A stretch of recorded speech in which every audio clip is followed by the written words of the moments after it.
오늘은 벼랑 끝에 몰린 기업을 살릴 수 있는 세 가지 방법을 비교해 드릴 겁니다. 자율협약과 워크아웃 그리고 법정 관리까지. 여기에 더불어서 기업 구조조정 촉진법이라고 하는 법안이 있습니다. 이 법안이 올해 말에 유효기간이 만료된다고 하는데 과연 이 법안은 이 세 가지 방법과 어떤 연관성이 있는지까지 짚어드리도록 하죠. 자, 일단 자율협약이라고 하는 것은 이런 겁니다.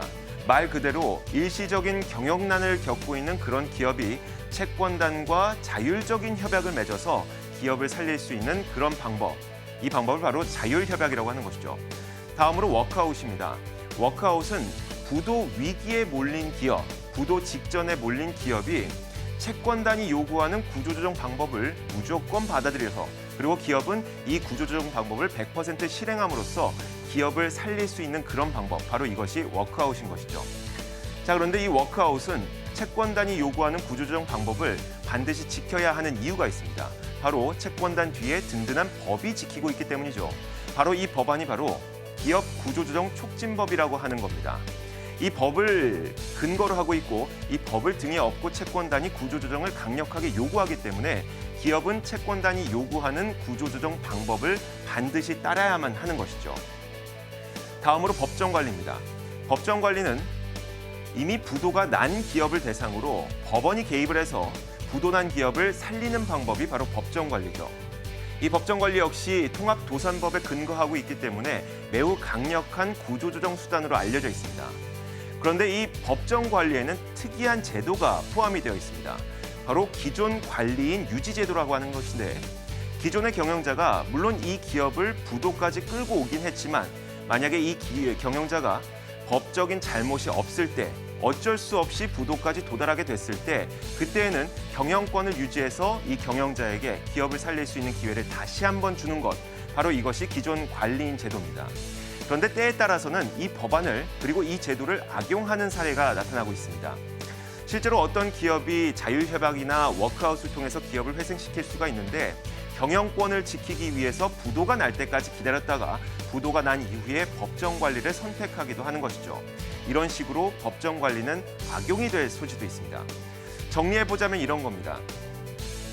일단 자율협약은 일시적인 자금난을 겪고 있는 기업이 선택할 수 있는 방법이고요. 워크아웃은 부도 위기에 처한 기업이, 그리고 법정 관리는 부도가 이미 난 기업이 선택을 할 수 있는 방법입니다.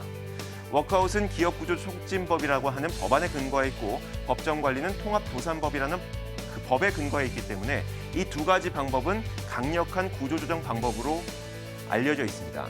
또한 법정 관리는 기존 관리인 제도라는 것이 있고 여기에서 특이한 점은 워크아웃은 기업 구조조정 촉진법이라고 하는 법안에 근거해 있는데 이 법안이 상시적인 법안은 아니라는 겁니다.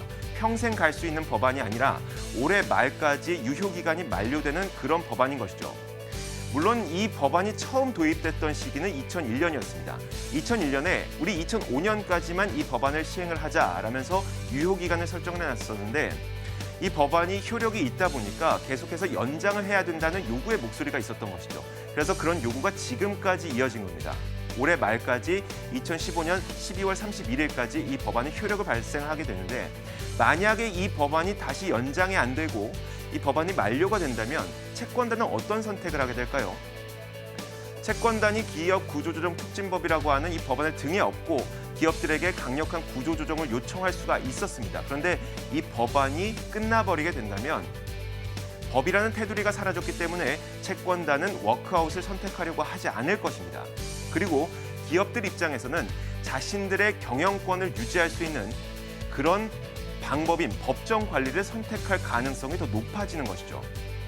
결론적으로 만약에 이 법안이 만료된다면 채권단은 워크아웃을 선택하지 않으려고 할 것이고 기업들은 법정 관리를 선택하려고 할 것이기 때문에 이 법안이 만료된 내년부터는 기업들이 법정 관리로 많이 몰리게 될 것이라는 이야기가 나오고 있는 겁니다.